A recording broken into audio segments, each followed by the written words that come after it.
Hoy les voy a contar un cuento. Esta historia comienza el día en que el presidente de la República violó la Constitución.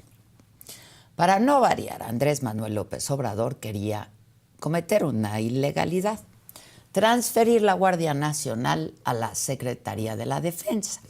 La Constitución lo prohibía expresamente. Él mismo había prometido que la Guardia Nacional tendría siempre un mando civil. Pero a López Obrador no le importaban sus promesas, ni mucho menos la ley. Entonces, el caso llegó a la Suprema Corte de Justicia de la Nación y los ministros decidieron que la Guardia Nacional no pasaría a manos de la Sedena, o sea, hicieron su trabajo. Pero ¿cuál creen ustedes que fue la respuesta del expresidente? ¿Respetar las reglas que, por cierto, él mismo había diseñado? Por supuesto que no. Decidió hacer una reforma para secuestrar a los juzgados, a los tribunales y a la Suprema Corte, el famoso Plan C, que incluía la reforma judicial. Pero para poderlo llevar a cabo, pues las autoridades electorales tuvieron también que cometer una ilegalidad: la sobrerepresentación legislativa. ¿Y qué quiere decir eso? Que le dieron a Morena, al Partido Verde y al Partido del Trabajo más senadurías y diputaciones de las que marcaban la ley. El oficialismo recibió más lugares en el Congreso de la Unión de los votos que había ganado en las urnas. Y así consiguió la mayoría calificada con la que podía modificar la Constitución a su antojo. Pero sigue el cuento, porque la historia no termina ahí.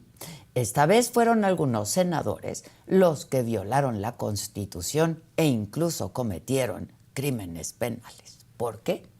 Al oficialismo le hacía falta un voto para aprobar la reforma judicial. ¿Y cómo lo consiguieron?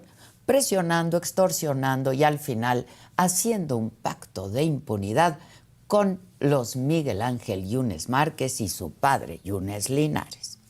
Los dos, junto con algunos otros familiares suyos, tenían carpetas de investigación y hasta órdenes de detención en su contra.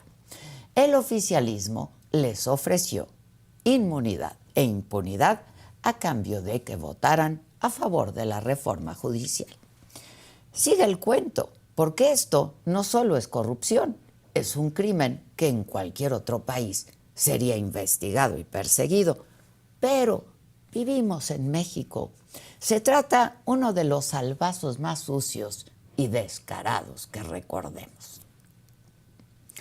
A lo largo de todo este proceso, muchas personas se ampararon en contra de la reforma judicial por diversos motivos: porque violaba los derechos laborales de los trabajadores, porque atentaba contra la separación de poderes, porque era una reforma regresiva que vulneraba los derechos humanos.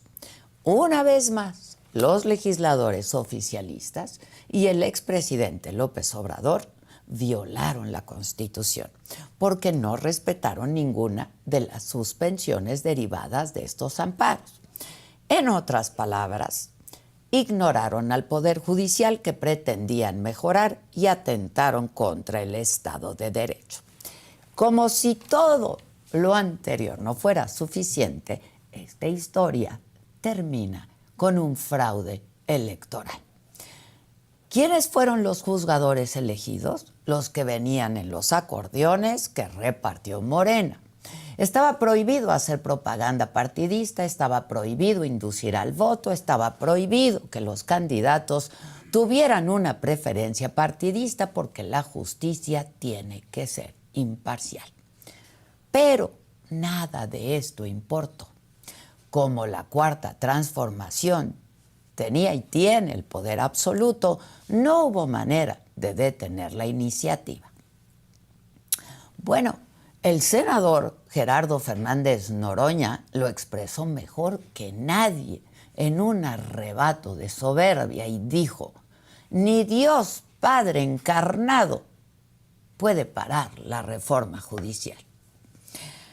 Así terminó esta historia de ilegalidades, muy parecida a la reforma de la Ley de Amparo, una iniciativa regresiva que le quitó derechos a los ciudadanos para protegerse ante las arbitrariedades del Estado.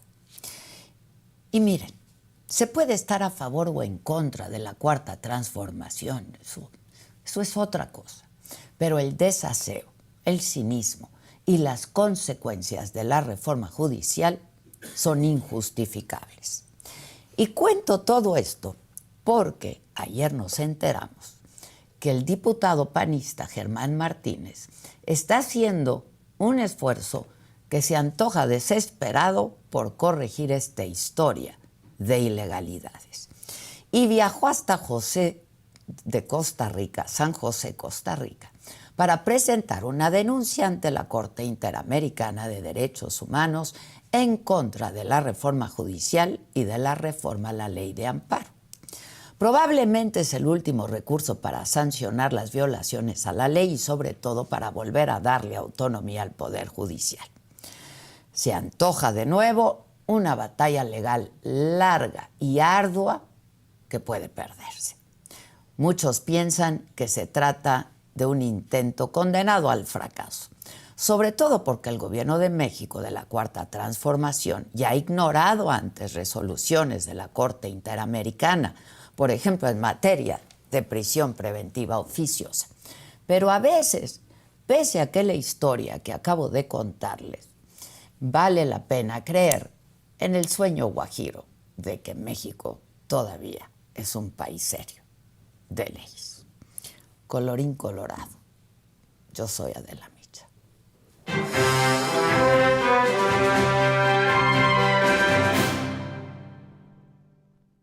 Y justo nos vamos a conectar con mi muy querido, él está, como les decía, en Costa Rica, mi muy querido Germán Martínez. ¿Cómo estás, Germán?